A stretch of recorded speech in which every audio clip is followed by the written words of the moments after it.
जय हिंद दोस्तों। जो हर माता पिता को अंदर से परेशान कर रहा है, ये एक ऐसा मुद्दा है प्राइवेट स्कूल। आज के समय में शिक्षा का मंदिर कम और बिजनेस ज्यादा बन चुके हैं। पहला और सबसे बड़ा मुद्दा भारी भरकम फीस। हर साल फीस बढ़ती जा रही है, लेकिन पढ़ाई में उतना सुधार नहीं होता।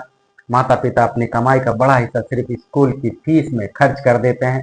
दूसरा बड़ा मुद्दा बिना मतलब के चेंजेस, एडमिशन फीस, कभी कभी एनुअल चार्ज, कभी एक्टिविटी फीस, तो कभी डेवलपमेंट फीस। ऐसा लगता है जैसे हर महीने कोई नया बहाना ढूंढ लिया जाता है पैसे लेने का। तीसरा जो मुद्दा है, किताबें और यूनिफॉर्म में किस तरीके से लौट रहे हैं।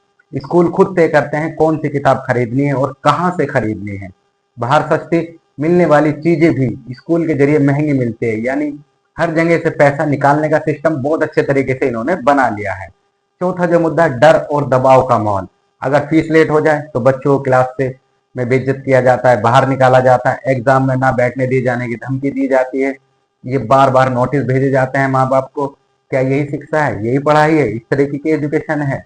आप बताइए क्या इस तरीके से चलेगा? पांचवा जो सबसे बड़ा मुद्दा आ रहा है, शिक्षा की जो क्वालिटी है उस पर सवाल। इतनी फीस लेने के बाद भी कई स्कूलों में जो टीचिंग क्वालिटी है वो उतनी अच्छी नहीं होती। आप खुद जाके चेक करें, अपने बच्चे से पूछें, उससे कुछ सवाल करें, नहीं जवाब दे पाएगा। इस लेवल की इन्होंने क्वालिटी गिरा दी है। कई टीचर को कम सैलरी दी जाती है, जिसका असर सीधा बच्चे की पढ़ाई पर भी पड़ता है। शिक्षा में भेदभाव, अमीर बच्चों को अलग ट्रीटमेंट, गरीब या मिडिल क्लास बच्चों को अलग ट्रीटमेंट दिया जाता है। ये प्राइवेट स्कूल में होता है, देखा होगा। जो हाई क्वालिटी है, एसी रूम चाहिए, डिफरेंट चीजें चाहिए, अच्छी फैसिलिटी चाहिए, तो उनके लिए डिफरेंट और नॉर्मल बच्चों के लिए अलग डिफरेंट होगा।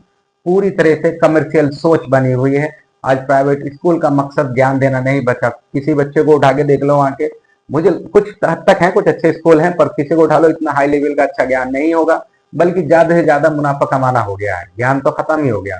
एडमिशन एक डील बन चुकी है और शिक्षा एक प्राइवेट स्कूल है। यदि अगर तुम रेफरेंस भी देते हो ना स्कूल में कि मैं 5 एडमिशन कराता हूँ या 10 एडमिशन कराता हूँ, उसके लिए भी आपको कमीशन मिल जाएगा, पैसा मिल जाता है। ऐसा मैं जानता हूँ रियल में अच्छे से, क्योंकि मुझे पता है, एक्सपीरियंस से बता रहा हूँ।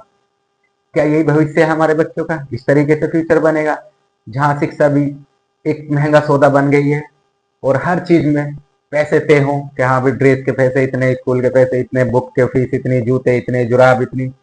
सच्चाई कड़वी होती है, लेकिन समझना कुछ हद तक जरूरी है। जब तक लोग जागरूक नहीं होंगे इस चीजों के बारे में, तब तक ये सिस्टम ऐसे ही चलाते रहेंगे, ऐसे हम लोगों को बेवकूफ बनाते रहेंगे, हम सब ऐसे बनते ही जाएंगे।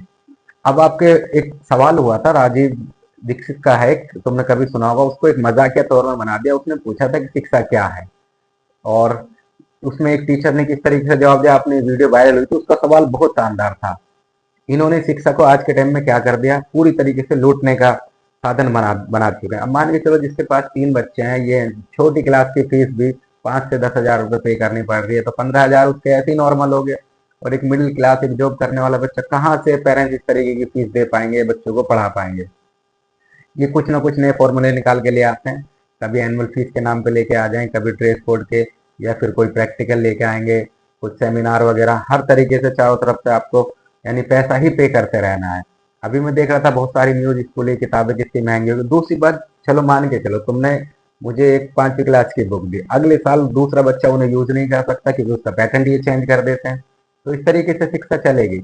इन्होंने शिक्षा को एक प्रॉपर तरीके से बिजनेस बना दिया है, और हाई लेवल का बिजनेस है, जिसमें हर चीज का पैसा तय किया जाए। अगर इनसे पूछ लिया जाए ना कि फीस की डेफिनेशन क्या है, प्रधानाचार्य जो स्कूल के टीचर है उनसे सिर्फ ये पूछ लिया जाए कि आप फीस की डेफिनेशन हमें क्लियर करके दीजिए, आप इतनी फीस ले रहे हैं, इसकी परिभाषा क्या है। मैं उम्मीद करता हूँ कि शायद 10 टीचर में से एक आदमी सही जवाब दे पाएगा। और इन्होंने क्या कर दिया, फीस की सही डेफिनेशन क्या है? इनको स्कूल की बिल्डिंग बनाने के लिए चाहिए, तो वो फीस में से आएगा। इनको अपने जितने भी पर्सनल खर्चे हैं, अपने लाइफस्टाइल है, वो कहाँ से आएगा? स्कूल की फीस से आएगा। चलो बिजली पानी ये सब चीजें सुविधा के नाम पे समझ आता है कि उस सुविधा में एक खर्चा होता है, पर एक लिमिट होती है ना। छोटे छोटे बच्चों की फीस भी इतनी हाई लेवल की ले जा चुके हैं, ये आगे के मान के चलो एक मिडिल क्लास नॉर्मल बच्चा कैसे पढ़ पाएगा? ऐसी कंडीशन नहीं। तो हमारे टाइम पे तो फीस इतनी ज़्यादा नहीं थी। तो इसलिए अगर जितना ज़्यादा गवर्नमेंट स्कूल पे अभी फोकस किया जाए, या प्राइवेट स्कूल बंद किए जाए, बंद भी नहीं किए जाए, बंद करेंगे तो इसका भी बहुत ज़्यादा नुकसान है, क्योंकि भाई फिर क्या होगा, शिक्षा का स्तर थोड़ा सा गिर जाएगा। तो समाधान ये नहीं है कि बंद किया जाए, समाधान ये है कि फीस को रिड्यूस किया जाए, कम से कम किया जाए। और फैसिलिटी के नाम पे, इन सब चीजों के नाम पे जो ये लूट रहे हैं, किताबों के नाम पे, एक्स्ट्रा चार्जेस के नाम पे, एडमिशन फीस के नाम पे, ये कुछ हद तक इन पर रोक लगाया जाए, इन्हें रोका जाए। क्योंकि अगर एक तरीके से, मैं नहीं चाहता प्राइवेट स्कूल बंद होना, मैं अपनी वीडियो में कहता, अगर वो बंद होते हैं तो क्राउड सरकारी स्कूल पे इतना प्रेशर आ जाएगा, तो वहाँ बच्चे कहाँ जा पाएंगे। एक छोटा स्कूल आपके एरिया में भी होगा, हमारे यहाँ भी है, आपके आसपास भी है, तो इतना क्राउड वो कैसे इकट्ठा कर पाएगा, कैसे पढ़ा पाएगा, कैसे उसे सुविधा दे पाएगा। डन। तो ये बंद नहीं होने चाहिए, पर इनका जो स्तर है, जो लूटने का है, फीस को ये इतना चार्जेस पे करना पड़ रहा है, ड्रेसेस का अलग, ऊपर से इन्हीं के बताई हुई किताबें खरीदने हैं, इन्हीं के स्कूल से जूते मोजे या सर्दी के लिए जैकेट टी शर्ट सब ये चीजें खरीदनी है। ये इन पे थोड़ा लगाम लगाया जाए, जितना ज्यादा हो सकता है कम किया जाए, या इनसे सिर्फ एक सवाल किया जाए कि फीस की डेफिनेशन क्या है, आप हमें डेफिनेशन दे दो, अच्छी डेफिनेशन दे दो कि आप लोग इतनी फीस किस बेस पे वसूल रहे हैं। और आप अगर ये कहते हैं कि सुविधा के नाम पे, खाली बिल्डिंग के लिए या फैसिलिटीज के नाम पे, तो इसे हद से ज्यादा कम किया जाए, क्योंकि जितना कम होगा तो और नॉर्मल बच्चे पढ़ पाएंगे और अच्छा भविष्य बन पाएगा। बाकी बताइए आपको वीडियो कैसे लगी, चैनल को सब्सक्राइब कीजिएगा। जय हिंद, थैंक यू।